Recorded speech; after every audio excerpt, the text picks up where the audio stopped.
Good evening everyone and welcome to the first of the Stonewood Homes Education Series. I'm Jackie Partington and I will be facilitating tonight's session. Joining us tonight are three very knowledgeable experts in their respective fields, ready to discuss something very topical and important to you right now. Is it a good time to build? Let me introduce our three experts. John Chow, co-founder and managing director of Stonewood Group. John is a self-made entrepreneur and visionary with an eye for adding value and creating wealth. He has built a successful property and business empire, knows what works and can read the market. Welcome. Mark Harry is one of our amazing Stonewood Homes franchisees, responsible for the Queenstown and Wanaka regions. Mark is also an award-winning and registered master builder. Welcome. We also have John Bolton, the Chief Squirrel and founder of Squirrel Finance. With over 10 years in the financial markets, treasury and strategy, John is also a director of Financial Advice New Zealand. Welcome to all of you. Thank you for joining us. Thank you. So the format for tonight's session, each expert will have 10 minutes to provide their opinions on the most commonly asked questions from those of you who have pre-registered. We will start with John Chow, then move to Mark Harry and finishing off with John Bolton. After that, we will then move to the Q&A session of tonight's education series, where you can pose your question if there is something we have not covered. So let's start with JC. The first thing that everyone wants to know is, where is the property market headed? At the moment, I think everyone knows that the market is slightly quiet than usual, and due to the triple FC interest rate going up, and then the labour shortage material. And if I need to pick a time call, I think now is a good time. If you start looking to sourcing your property, and with the market, you can have a better negotiation with your term. And remember, last year a lot of home buyers try to buy a house, and then they spend money on the valuation report. They need to spend on builder report, but then they're losing an auction. So I think now if you got capital or you got the finance available, now is a good time to looking at and then start looking for the property that you have missing, or go back to the property, because I'm sure those seller willing to negotiate. Yeah. JB, did you want to add anything to that particular query? Yeah, look, I tend to agree actually. I think the market talk is that there's potential for about a 10% absolute reduction in house prices. The reality is that most of that's come through already. The media is 2, 3, 4 months behind. And when we talk about a 10% fall, we're talking about from peak. And peak's not really a price that's really ever evident in the market. You've got to remember that house prices went up over 20% last year. So 10% absolute reduction is taking house prices back to what they were earlier last year. It's not by no means a collapse. I think one of the things that we're seeing out there at the moment, particularly from the media, is this idea of a 20% fall. And that starts to sound really scary. But we've got to put it in context. They're talking real house prices, inflation adjusted house prices. What it means is that your house is less cabbages than it was last year. Yeah. But it doesn't really matter if you're borrowing and owning property, because it might be worth less cabbages, but equally your mortgage is going to take less cabbages to repay. Okay. Sorry, it's probably a silly analogy, but look, at the end of the day, most of the house price, I think, is already in the market. And so most of the price adjustment. So I think John's right that, what we're seeing in the market now is we're seeing people that couldn't buy last year able to buy now because the competition's not there. Yeah. Well, thank you. That leads nicely into my next question, JC. Is there money in housing at the moment? What can people expect? So depend whether you are own occupy or investment. So if you are in investment, then I think now is good time, because you got, again, go back to your number one is whether you got a financial support or you got capital. If you got capital and you're looking for a longer term investment, that's now the best time to buy, because you got more option. You're willing to have a longer settlement. You can dictate better term rather than auction. Then you need to pay a cash.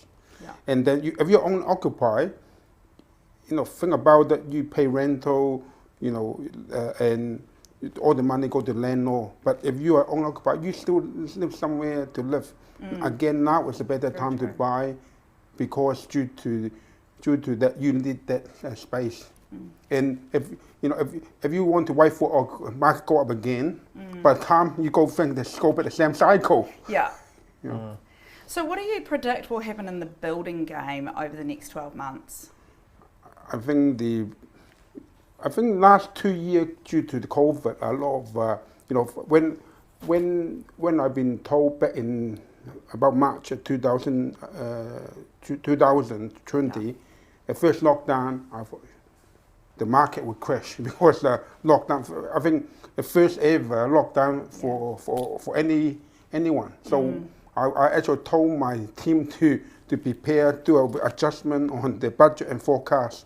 And then surprisingly, they go up 40% over the last 2 years. So if you ask me what is the production, I think we'll go back. I think go back to the fundamental. New Zealand still have a housing shortage. Yeah. So supply and demand. I think it's more about look. If you are owner occupied, you need to a house. Again, now is a better time to buy. And do you want to buy at the peak market because you want to looking for capital gain because you feel better even buying? So that's But my logic is if even buying, then I'm start worry. Yeah. Okay. Thank you. You've been able to build an enormous property empire. What is the secret to your success, or to success? I think first one is always looking for option. I think life is about have option. Always looking for, when every decision I make, always do I have what option I have? What if something happen? Yeah. If I got no option, that means I get screwed on the deal, or I pay high price. Always looking for option. Okay. So for me is my option is look, I have my brother, Michael working. When you got the two brother working in an organization, it's a powerful that because 1 + 1 can equal many one because by one person you can't work 24 hours. Yeah. But two people, I can work 12 hours, he can work 12 hours. Then it's powerful. And then it's slowly we're working together for 28 years. Yeah. Plus I got 2 sisters as well. Yeah, you're very lucky. Yeah. The 4 Chows. So you've also talked a little bit about risk, taking risks. How can people be a bit more comfortable with this aspect?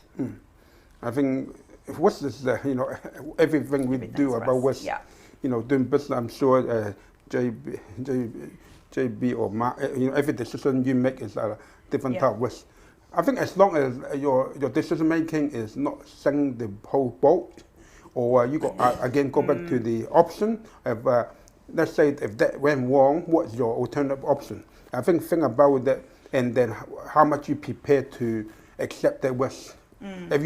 I think that people making the decision and then they hoping for that go through, but then if that doesn't go through, then suddenly I actually don't realize how bad that can be. I think that is the stupid mistake because you don't consider those are worst scenarios. So every time always, what's the best scenario? What's the worst scenario? In case in case that I can afford it.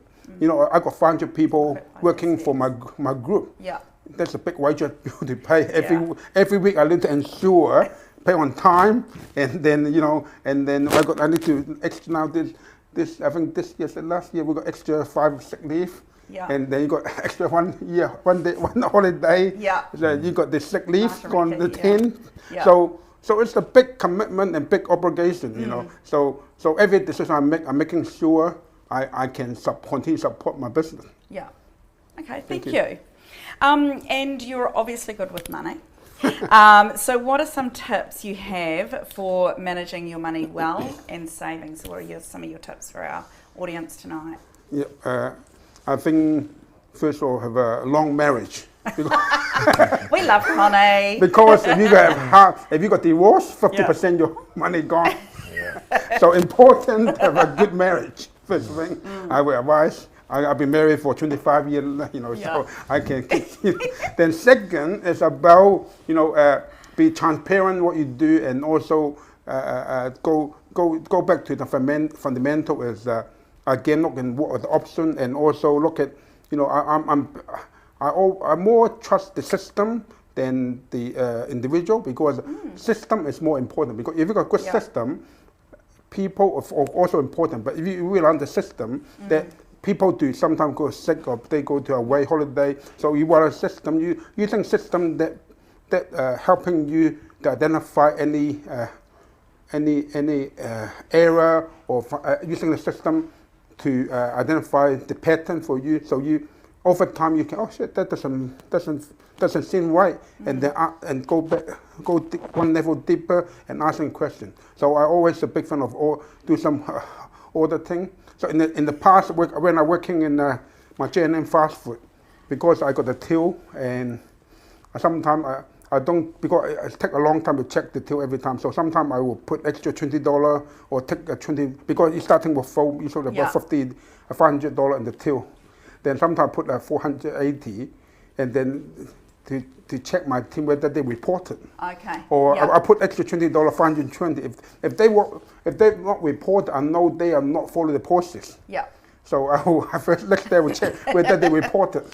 So that's a different way to have a checking the system. Yeah. Ensure that, of course, your system has always got a gap. So consistent, evolving, and helping. Yeah. Thank you. Thank you very much, John. Now let's chat with someone who's in the thick of building every day, Mark Harry. Mark, one of the most popular questions we've received is, how long is a build going to take? Good question. How long is a piece of Australia, exactly. Yeah. Yeah, it certainly has changed over the last year. You know, a year ago, and there's a few variables, obviously, if you've got a sloping section or the size of the house. If we're talking, say, on a flat section with 4-bedroom, 2-bathroom home, you know, and I'm talking for my region, which is Central Otago, we would tell clients 24 to 26 weeks. Weeks? 24 to 26? Oh, for the build, sorry. Okay. I'm talking the build process. Yeah. You're probably talking a year for the whole process by the time they do their concepts, council and engineering and stuff. But now, with such a supply and demand issue, such a demand has put a pressure on materials. So we would tell clients 28 to 30 weeks. We've probably added 4 weeks. Everyone's probably aware that there's a jib issue. Frame and trusses, but at the moment jib is the major one. There is quite a lead time for frames and trusses, but because you don't need them, you know, when you're starting your build process, it might be 6 months, you probably don't need them then. It's when product doesn't arrive when you need it, and at the moment the major one is jib. But probably a benefit of a group home builder is processes. We've got a lot of national agreements in place, and everything's ordered early, so we hope to avoid the delays, but I think in the coming future timeframes will slip back a bit because material issues will go. What sort of timeframe do you think it's going to take for things to get back to? Is there a new norm?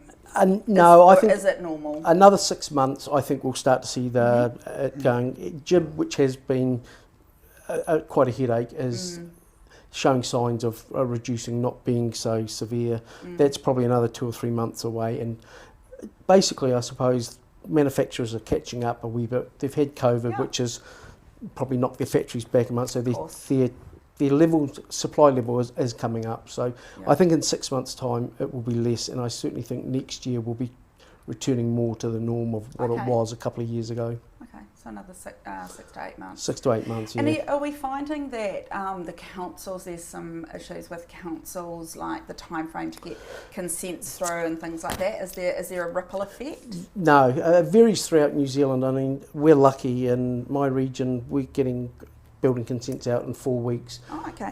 Other regions can be 3 months, so haven't really had any effect on delays with council. It is more around getting what used to take a few days, maybe you need some frame and truss information to enable you to finish the working drawings to put into council.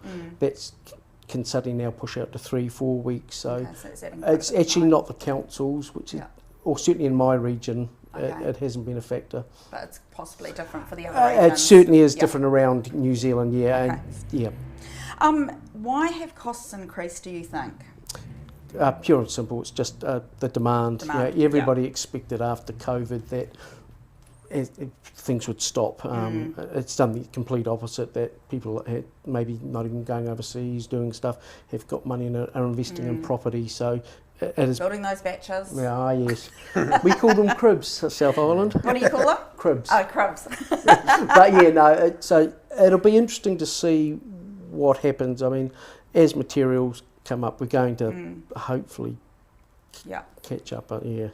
So you talked about how Stonewood Homes obviously has some great national contracts in place with suppliers. How, in the wider aspect and in the industry, how are builders coping with the product and supplier delays? Like, what else are you doing? Oh, it's tough, I must admit. We're lucky. We have got good relationships. Most of the franchises have been. It would be very tough being maybe a smaller builder with only 1 or 2 builds on, because it can stop overnight. Something that you're expecting to arrive, your supplier will tell you it's going to arrive, simply doesn't turn up on the truck, and you can stop. So the key to it is getting your orders in very early, and just keeping it.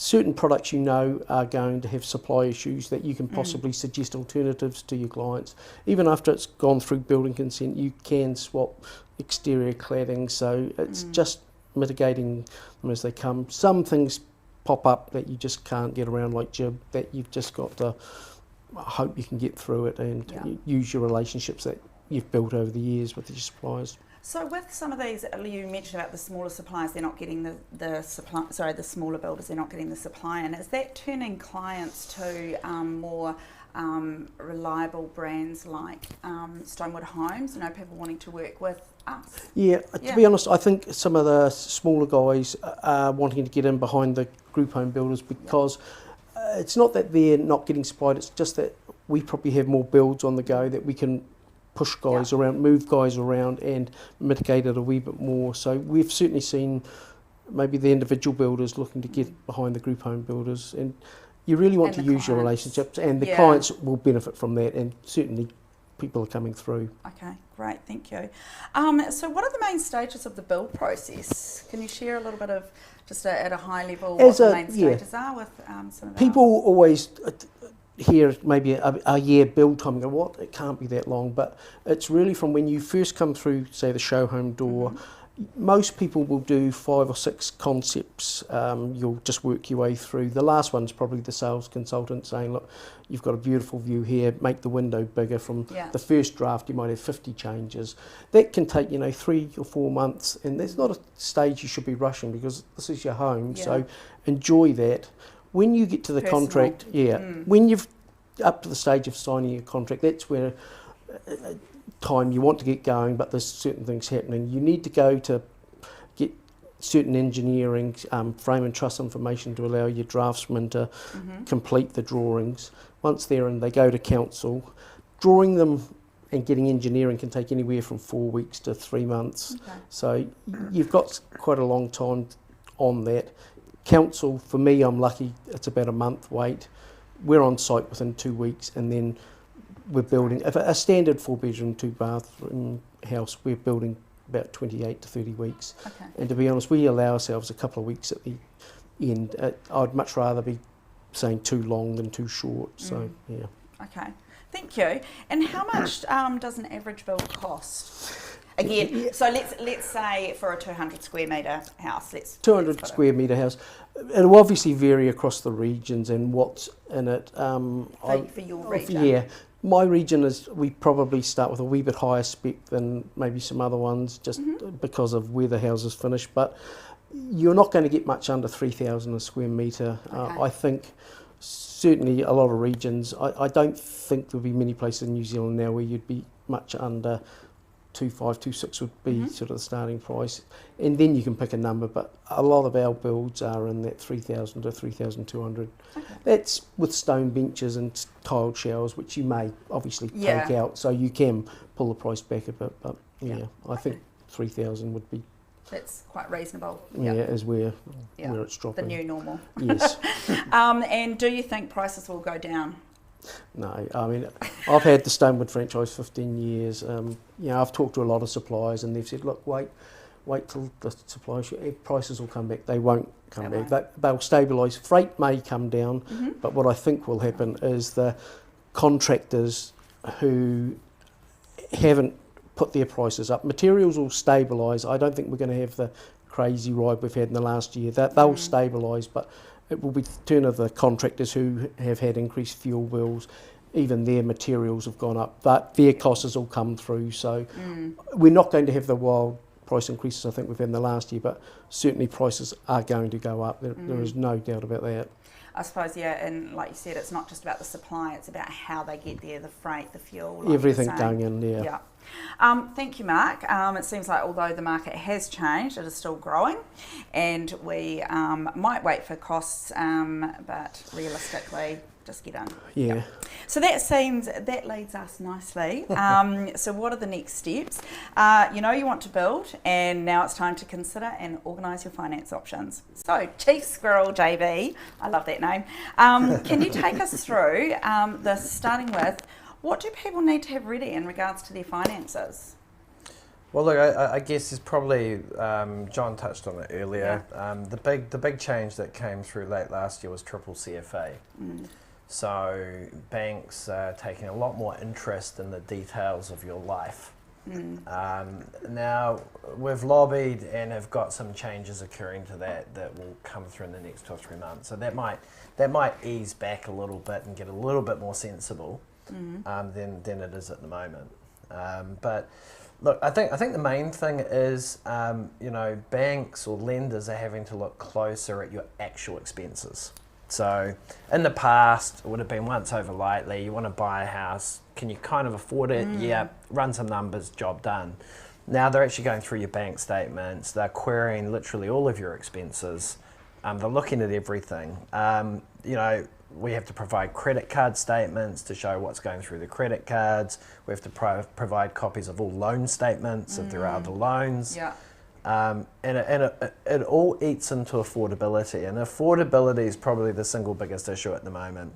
So banks are now testing mortgages. So testing, that's the rate that they want to make sure you can afford. They're testing mortgages at a rate of about 7.35. Right. Okay. So you won't pay that. No. You're gonna have a mortgage rate of probably 4.5 to 5, but they're testing it at 7.35, and then you add on top of that, a more, conservative view of what your expenses are. And if you've got a lot of expenses running through your accounts, you're just going to find that the amount you can borrow is a lot less. Okay. So that's the big issue. Because we have heard of, obviously, stories about people suddenly saying, right, we want to look at a loan in 3 months' time, so let's actually stop living. And so how are you mitigating that type of behaviour? Yeah, look, I think that it just be sensible. Yeah. If you want to borrow a whole lot of money in the not too distant future, it's probably not a good time to go for a holiday to Raro. Yeah. It's not a great time to buy a new car and get a car loan. It's just being sensible. I don't think it's too bad, but it's just being aware of it, really. Yeah. Okay, thank you. What causes people the most drama at the moment? What's your opinion on what is causing people the most drama at the moment in the mortgage broking process?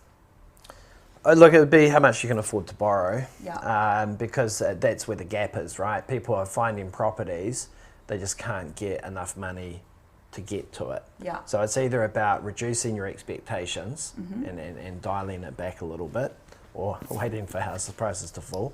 Good luck Which on we've that. heard, Good. which we've heard is Good luck probably on not going that. to happen. So I think that's probably the single biggest issue that we're seeing at the moment. But the positive that I think we're seeing at the moment is more choice. I think Tony Alexander said this on a blog post on our website that I tend to think, don't get too preoccupied on house prices. What this market gives you the opportunity to do is to find better properties, and because the thing that we have here is a scarcity of choice. Yes. And it's not a big market. So one of the things that I think is quite interesting at the moment, the market's very soft. Clearly it's soft, right? We've got high interest rates, we've got inflation, everyone's a bit spooked, consumer confidence is down. We can talk about interest rates. I think some people are afraid that it might go to 8 or 9%. They're not. They're largely at peak now. Mortgage rates are going to land somewhere between 5 and 6%. So pretty much what you're seeing is now what you're going to get. But there's a lot going on that have people pretty nervous. But I think the thing is that, one of the things that we've been talking about recently is, like, I know there's 800 high net worth individuals coming into the country, right? On average, they bring in $30 million each. Yeah. So that's a hell of a lot of money that's sitting at the border waiting to come in. Now that's just the high net worth visas, let alone everyone else. Yeah. So look, we'll have some people leaving the country. We're going to have people coming into the country. God knows when they're going to come in. It could be in 6 months, 12 months, a year and a half. But when people do start coming back into the country, you could pick any area around New Zealand. Pick Wanaka, Queenstown. You could pick suburbs in Auckland, and you sort of say, okay, look, there might be 10 properties in that suburb for sale at the moment, but how many people need to come into the country before that disappears? Yeah. And I can promise you, there'll be parts of this country where, it won't take that long and suddenly we'll be like, oh, damn, missed the opportunity. Missed the boat. Yeah. Now, that's not going to happen everywhere, but, that's what when I say scarcity of choice, it's like there's not a lot of good properties out there. So, when you get the opportunity to get one and you're not competing with 10 other people to grab it, take it. Yeah.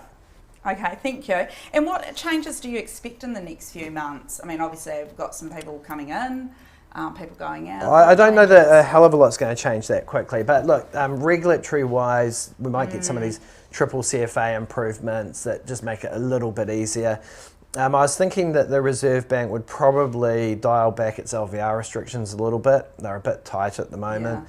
But I suspect they may hold off a bit longer. That might not happen to it, but later in the year, just with house prices easing, they might just leave that there for a bit longer. Look, banks have got harder to deal with. What I would say though is that anyone that's been to a bank and the bank said no, I'm not plugging our own business, but talk to a broker, because there's a lot of variability out there. And look, one of the things with the banks these days is that generally the people that you're dealing with inside a branch or something don't necessarily have a lot of experience. And things like construction loans, build loans are much more complicated. They're actually harder to get approved, and if the people don't have a lot of experience in it, we're seeing a lot of people now that are getting declined where actually there's a deal there. Okay.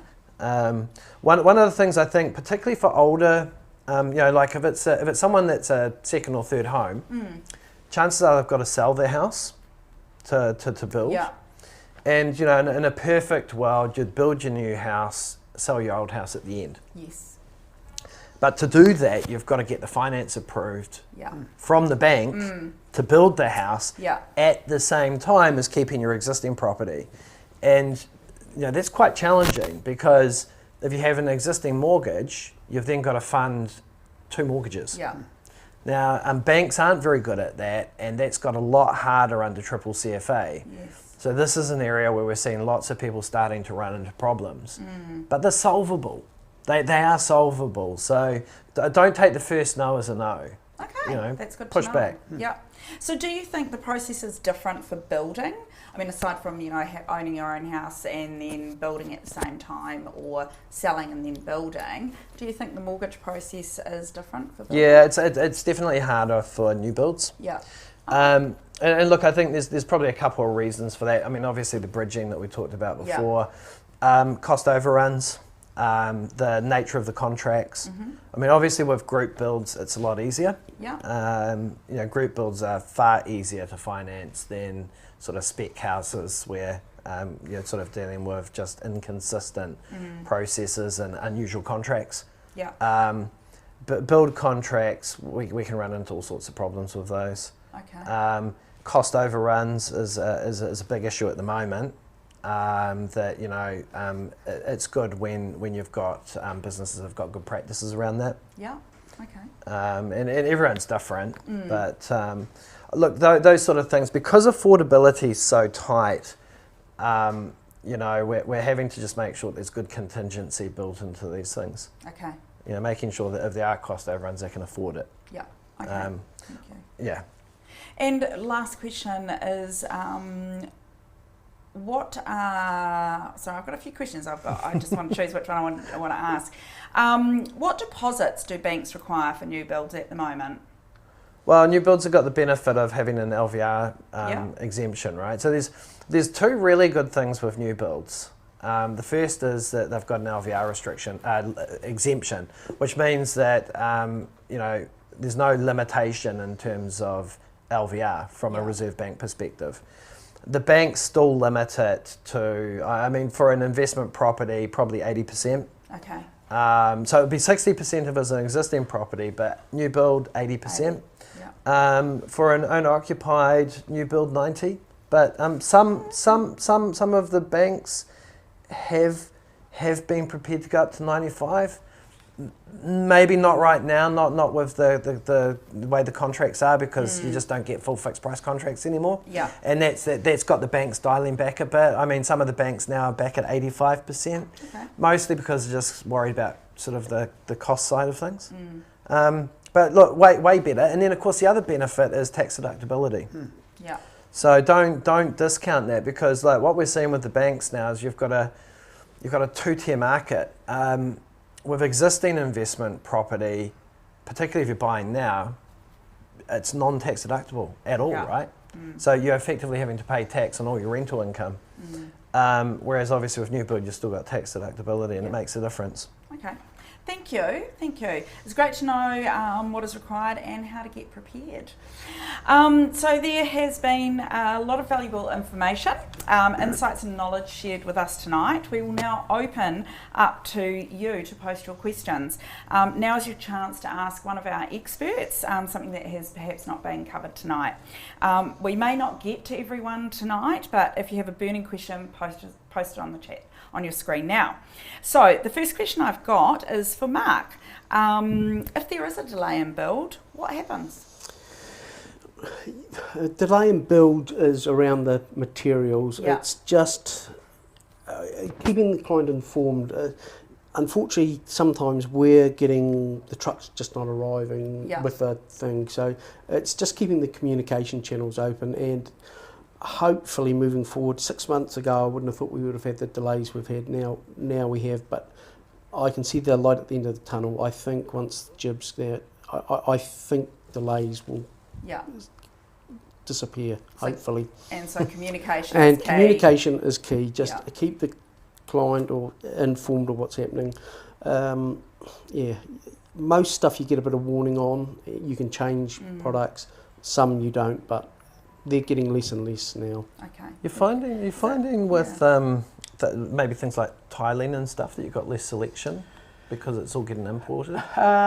Not so much. They're deleting a lot, but they're reintroducing. Yeah, we've seen a lot of lines deleted, but new lines coming in. So no, I wouldn't say selection's gone down. It is just a bit. Stuff just isn't arriving on the boats, but that seems to be not as bad as it was a few months ago. Does this so when there is these delays, does there have a ripple effect on the lending if people are? Yeah, look, the biggest issue that we were talking about it earlier. The biggest issue that we've had in the construction space is actually not with the build; it's with the titles. So it's land development. So we've had really big issues with land development, and for a whole range of reasons, not necessarily supply shortages. Mostly to do with councils and consenting and then just all sorts of delays. But delay of title. So we've had situations where people have bought land, but the titles have taken a year to come out, and so construction's really delayed. And then they've got cost increases coming through because by the time they're getting ready to build, you've lost a year already. Yeah, we've had land delayed 2-3 years. Which is a massive effect. And does that have an effect on people's interest and how they're paying back? They've only got a loan on the land. They can generally afford that. It's on interest only. I just think it's pretty disheartening when you kind of got your whole emotional thing connected to building a house and you're just literally sitting there helpless for what can be an extraordinary amount of time. Yeah. Thank you. JC, timing of building and property investments. Is now a good time or should we wait for further down the track? As I answered before, I think if start looking now, if you got finance support or you got enough capital, you know, it's always, you know, everyone try to pick the bottom of the cycle. Yeah. You know, it's almost Where's impossible. You know, I think if you find the house you like it or you want to build a house and you can afford it, now is the better time because you can negotiate better. You know, don't expecting next year the material going down. Yeah. Minimum wage going up every year. So the logic is every year, just logic that material and labor will going up. So how do you expecting the house going down?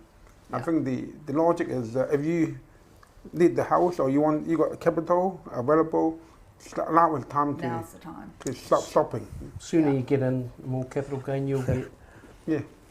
I do tend to agree. Look, if you want an ugly little house in a bad location, wait for the bottom of the market and you'll get a steal, right? Yeah. But good houses are never available at the bottom of the market. No. I mean, it's just a falsehood.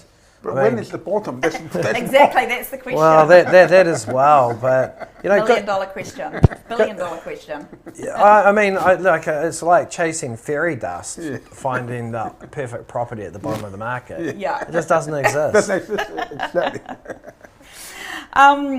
Mark, we've had this question from a lot of people. Will building agreements that have already been signed be subject to price increases? There's a lot of people asking this one question. For us, we've now included 5% if materials go up more than 5%. That it can be charged. At present, we haven't charged the client yet, and I think we're over the worst of it. But there'll be very few people signing a fixed price contract, I would suspect now, without having some clause in it. Whether they're actually activated, I don't know. But I do think we've had the worst of the cost increases. I think materials wise, I think we can see the light at the end of the tunnel. So, yeah. John, did you want to? JC, did you want to add anything to that? I guess it's same as any business. You know, everyone try to make us money from the. You know, you want your builder making money too. You know, if the builder not able to make money, the worst thing is that they go on receivership.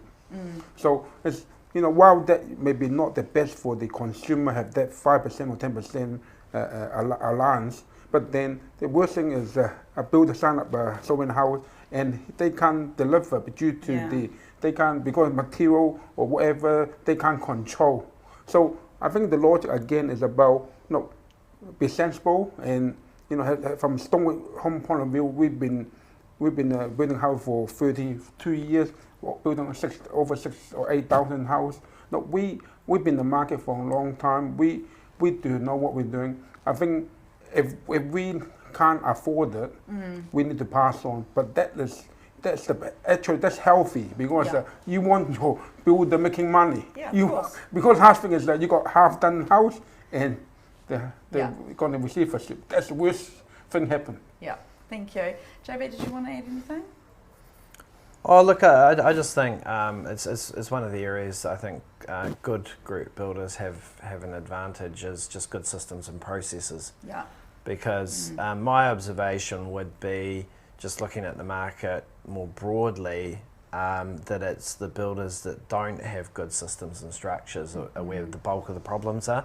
Yeah. You know, I've had a couple of construction contracts with price variations of like 20%, which is big. Yeah. But when I look at those ones, I think you can largely put it down to the builder having really poor systems and processes. Right. Okay. You know, so I think it's you know, where you've got really good, well organised builders, this is completely manageable. Okay, thank you. JC, a question that's come in specifically for you. What are the big changes in the New Zealand housing market in 2022 for you? Change. That you've seen? Change. And what's coming? I think it's I was actually, when the triple CFA come in late last year, I wasn't expecting that big drama. Yeah. You know? Yeah. I thought, okay, that's one of the government new policy. But then when I reading article about people go to coffee and then they got rejected, or people buy a Christmas present. Yeah. I think that actually that surprised me. That actually, and but again, we need to understand that the bank also need money to make money. Yeah. So they can't be holding because actually costing them money. Yeah. They have money. They still need to lend. Yeah. So that's the way how they make money. Yeah. So I think, I think as JB said, it's a short term debt because new policy, the bank is overreact. Yeah. And and now the government looking to relax. I think will become but more new norm probably after August. I think that's what I believe. I mean, the bigger change. I think we got the 2 years after COVID. Yeah. No one knows what's the. I think every protection from every bank is. I think JB. Anyone guess correctly over the last 2 years? I don't think any bank chief can able to make any correct protection. Yeah. So I was surprised that again they talk about 10%, 20% drop of. So let's see. We'll come here again in next year May and see. It'll be interesting to actually see what the market's like. How many they pick it correctly. Yeah. Mark my word. Yeah. They might get it right this time. JB, a question specifically for you. How can we be eligible for 5% flat deposit and no hidden charges? 5% deposit and no hidden charges. Flat deposit and no hidden charges. Well, I mean, if you're going to do a 5% deposit for a house, chances are you're going to have to probably be sort of buying off plan. So as opposed to a house and land package, you're going to be buying into a development. It's going to be what's referred to as a turnkey. Yeah. So 5% deposit down, rest on settlement. I mean, look, one of the good things that's happened very recently with the budget is that the Kianga Ora first home scheme numbers have changed. So the house prices have gone up and the income caps have gone up. So for a first home buyer, it means not only are a lot more first home buyers going to be eligible to get the extra new build incentive that comes out, up to $10,000 per borrower. So it could be an extra 20 grand for your deposit, right? Which is that's great. It's awesome. Or get 4 people together. And So there's that, right? There's that would contribute to your deposit. And look, most first home buyers these days we see have decent deposits because of KiwiSaver.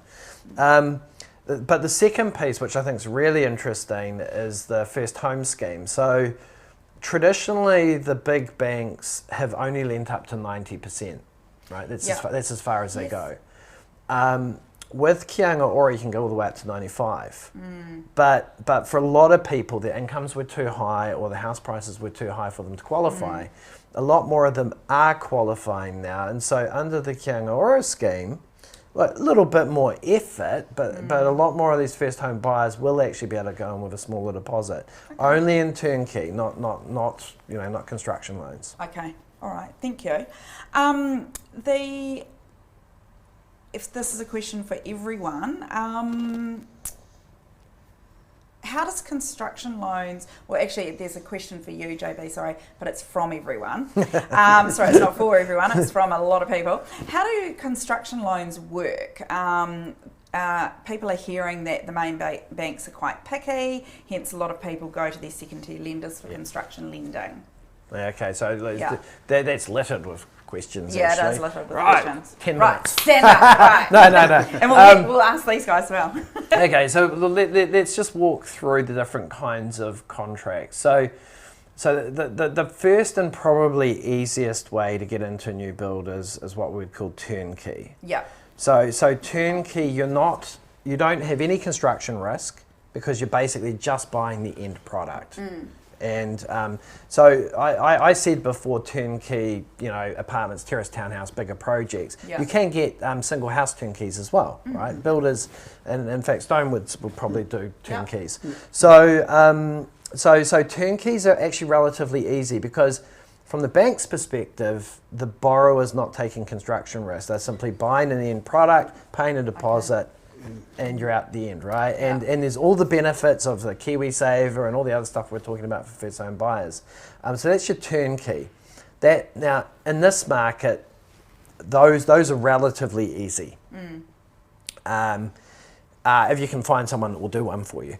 Then you get to your house and land package, which is generally where the builders manage to, grab a whole lot of land off a land developer. They'll sell you the land, and then you agree to enter into a construction contract with them.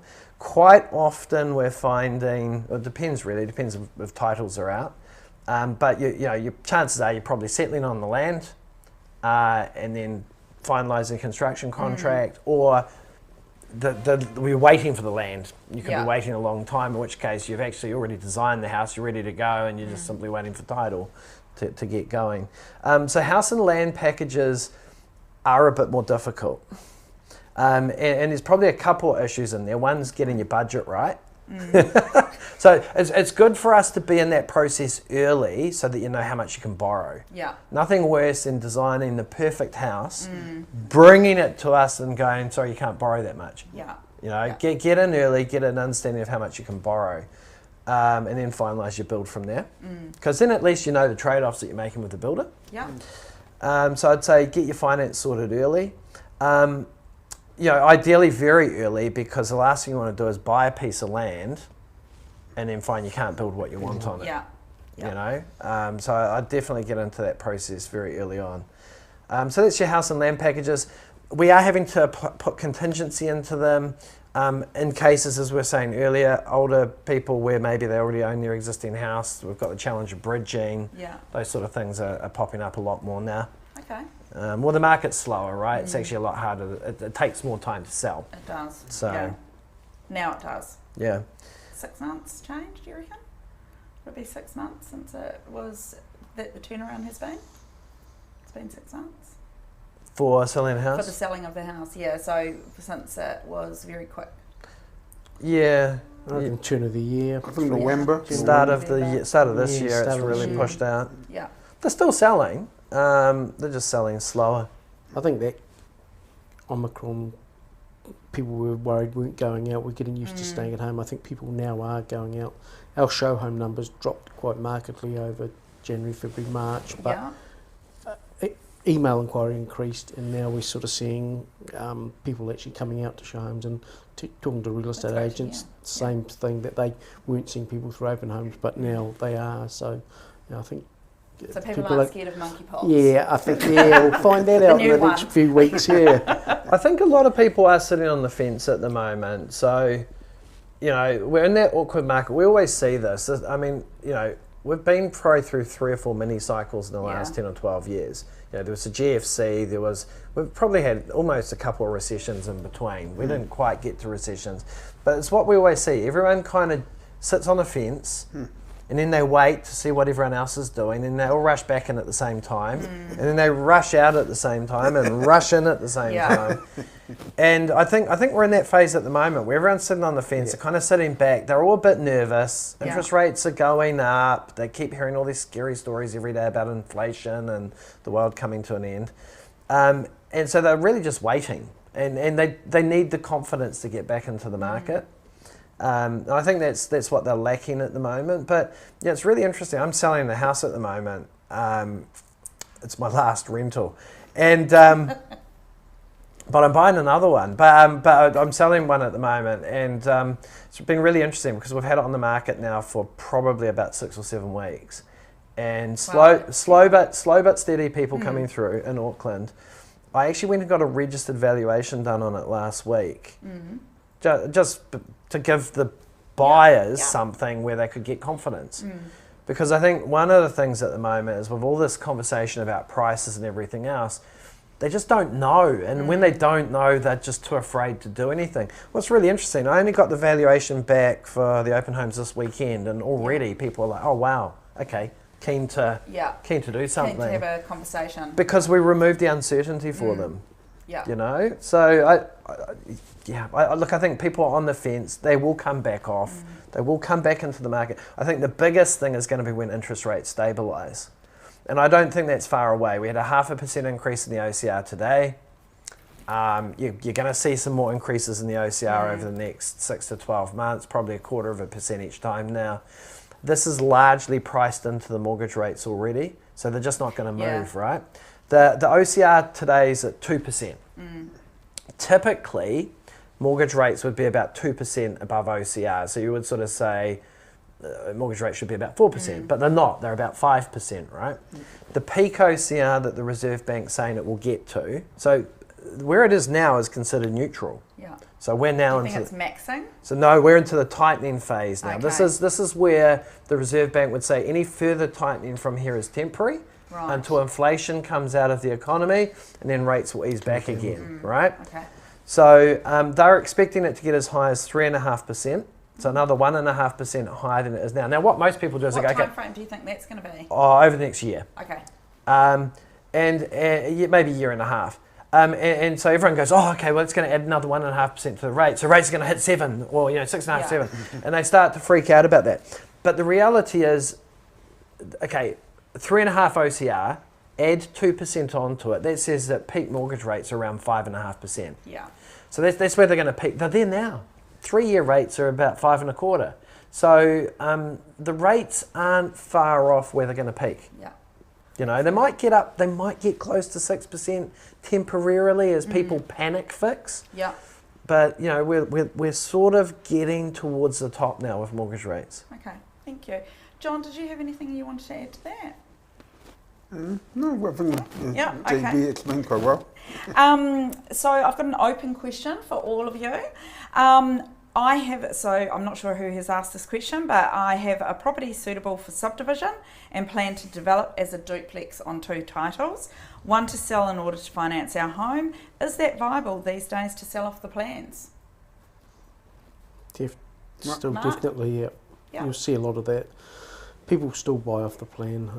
Again, it's supply and demand. There's not a huge amount of stock out there. It's certainly, again, in my region there, houses sell off plan. Yeah. Yeah, so I have no doubt.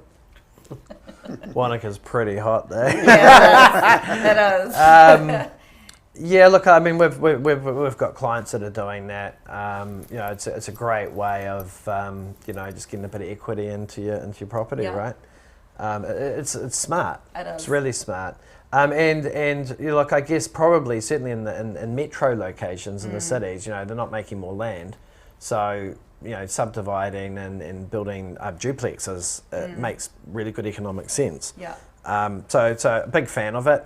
You know, I mean, it is a bit slower at the moment. I mean, you know, in a perfect world, you'd probably build it and sell it at the end. I think you're always going to get a better price when you're selling something that's done. That's a good tip. Yeah. But you know, not everyone can afford that. So you know, I think it's one of those ones. Get your finance sorted early, because that's going to give you a bit of a steer about what you can and can't do. It's been a main theme coming through actually. Get your finance sorted early. And Mark, are you aware of any changes coming for new building consents, such as further insulations, meaning more to the cost of build? Good question. They've been added. They're already part of the council, so they came in, I think, October, November last year, but there's a 1-year grace period where they're not going to enforce it. You're going to need to... What does that mean? Could you explain that a bit more? They're giving people, I suppose, the manufacturers of, say, the windows, you're going to need to have thermally broken windows with low E-glass. The manufacturers need time to get the machinery to set up to do that. Okay. You're going to have increased insulation in your ceiling and increased insulation in your slab. They could have gone the whole hog and done 140 framing, more in the wall, but at the moment, the new regulations that have come in are probably on a new standard 160 square metre house. You're probably talking 12 to 14,000 that is going to come into effect October. Councils will enforce that. At the moment, if your plans are going in, they're not enforcing it, but come October they will. There will be new. So yeah, it'll become like it was the double glazing in the South Island probably 15 years ago, where it became standard. Yes, it's a big increase, but in a year or two, it's just going to be part of the building code. Okay. But it is something to factor in. If you're going to want to do a build, get started soon. Yeah. And any other regulations that you've heard about that could be? There's a few flying around, but no, not really. That's the big stuff that's coming in, which will be particularly will be a lot of extra money onto contracts. Okay, thank you, Mark. JC, somebody's asked the question. They have heard of some building companies going under. How is Stonewood placed in the current climate? Stonewood Homes. I picked up the business 6 years ago, and I learned the lesson from why they failed, what went through. So it's managing the cash flow, and then don't get yourself ahead. And I also for me the way I invest is about when everyone is nervous, I actually go in. When everyone is greedy, I actually nervous. So I've been waiting for the kind of a correction for the last 3-4 years. So I actually looking for opportunity, looking for. I think a couple of weeks ago I bought another aircon business with Asia. So we're looking for, I think, good time to expansion because you got more options. Yep. Thank you. You've probably seen a few go under, just smaller guys who have probably got more work than they've ever had, but supply issues. If you've got 2 jobs and both of them stop for 12 weeks, do you let your staff go? Do you pay them? Your cash flow. Cash flow is the key. It is that when you've got, I suppose, the group home, we tend to have more builds on the go, and it is moving it around. But there'll be a lot of guys in the next few months who probably will go under. But it's probably the supply issue, not maybe bad management of the business. It's just, and those issues are going away now. They're coming away. Oh, and also where the builders become developers. Yeah. Stick to what you're good at. Yeah. I like that. Yeah. I like this question, JB. Somebody said, if I have a Stonewood building agreement, will the process to borrow money be easier? Yes. I love it. That's the right answer. I love that. Okay, I think we are just about finished, unfortunately. So I am going to have to wrap up. We know we could be talking about this topic. I've actually had quite a few questions I haven't been able to ask you for a lot longer, but we have run out of time. So again, thank you to our panel, John Chow. Thank you. Mark Harry. Thanks for everyone switching on. And Chief Squirrel, John Bolton. Thank you. And a big thank you to everyone who has tuned in tonight. If we haven't answered your questions, we will be answering those very shortly. We'll be replying individually, I've been advised. We hope that you have found our first series of the Stonewood Home Education Series valuable, and that you're feeling more confident in your decision around if it's the right time to build. Time for a Beano. That's a wrap. Thank you, everybody. Good night. At APL, we're proud to be New Zealand owned and operated. And as the largest supplier of windows and doors in the country, our commitment to all things local began when we did, in 1971 in the heart of the Waikato. Fast forward to today, and we're still family owned and Waikato based, and host an extensive network of branches, staff and partners across Aotearoa. And we've never been more committed to supporting the growth of our local communities. It all starts with our products. Everything we manufacture is designed and tested specifically for New Zealand-made homes and businesses. Products that take into consideration our country's unique landscape, weather and aesthetics. And it doesn't stop there. From production, design, testing, distribution and installation, every aspect of our supply chain has local roots. We work with dozens of family-owned manufacturers across our 3 brands, Altherm, First and Vantage, helping to provide jobs to thousands of Kiwis in towns and cities across the country.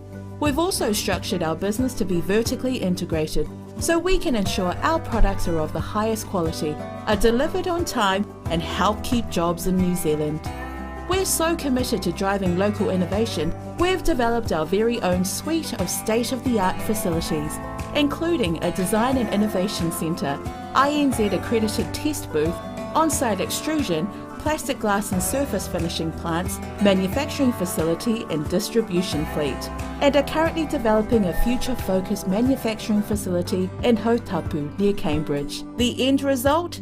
Top quality windows and doors made for New Zealanders by one of our experienced local manufacturers.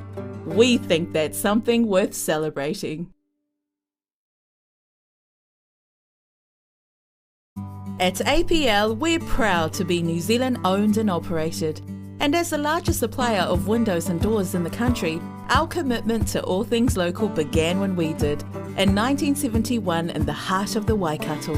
Fast forward to today, and we're still family owned and Waikato based, and host an extensive network of branches, staff and partners across Aotearoa. And we've never been more committed to supporting the growth of our local communities. It all starts with our products. Everything we manufacture is designed and tested specifically for New Zealand-made homes and businesses. Products that take into consideration our country's unique landscape, weather and aesthetics. And it doesn't stop there.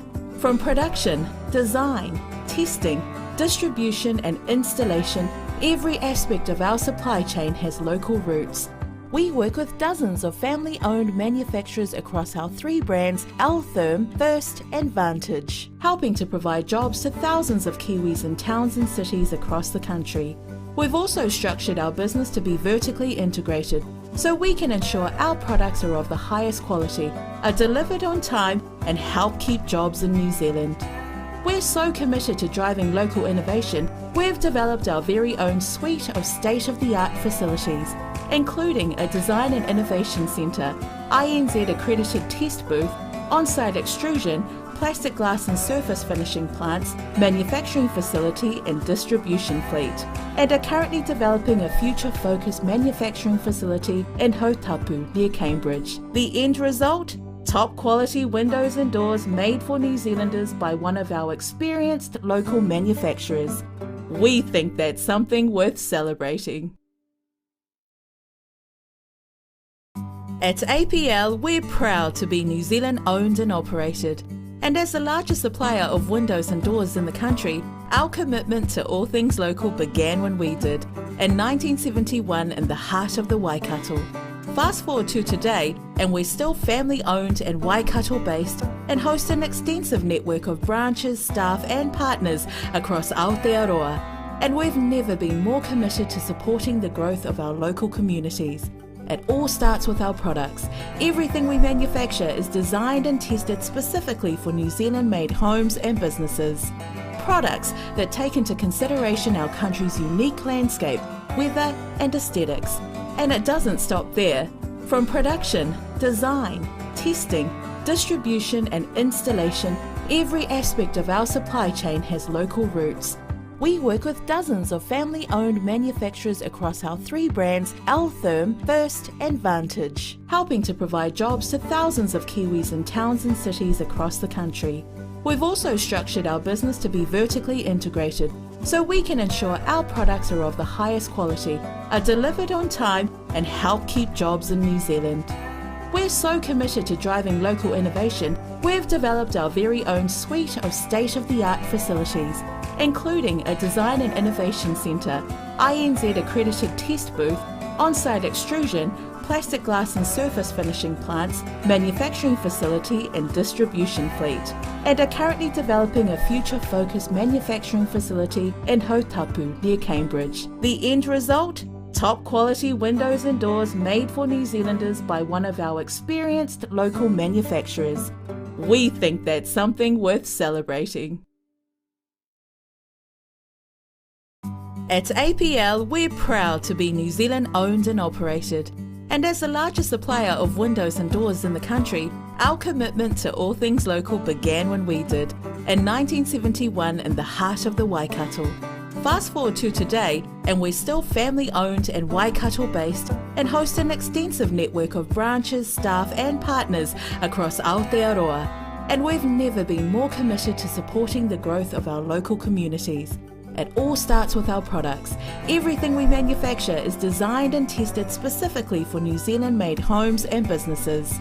Products that take into consideration our country's unique landscape, weather and aesthetics. And it doesn't stop there. From production, design, testing, distribution and installation, every aspect of our supply chain has local roots. We work with dozens of family-owned manufacturers across our 3 brands, Altherm, First and Vantage, helping to provide jobs to thousands of Kiwis in towns and cities across the country. We've also structured our business to be vertically integrated, so we can ensure our products are of the highest quality, are delivered on time and help keep jobs in New Zealand. We're so committed to driving local innovation, we've developed our very own suite of state-of-the-art facilities, including a Design and Innovation Centre, INZ accredited test booth, on-site extrusion, plastic glass and surface finishing plants, manufacturing facility and distribution fleet, and are currently developing a future-focused manufacturing facility in Hautapu near Cambridge. The end result? Top quality windows and doors made for New Zealanders by one of our experienced local manufacturers. We think that's something worth celebrating.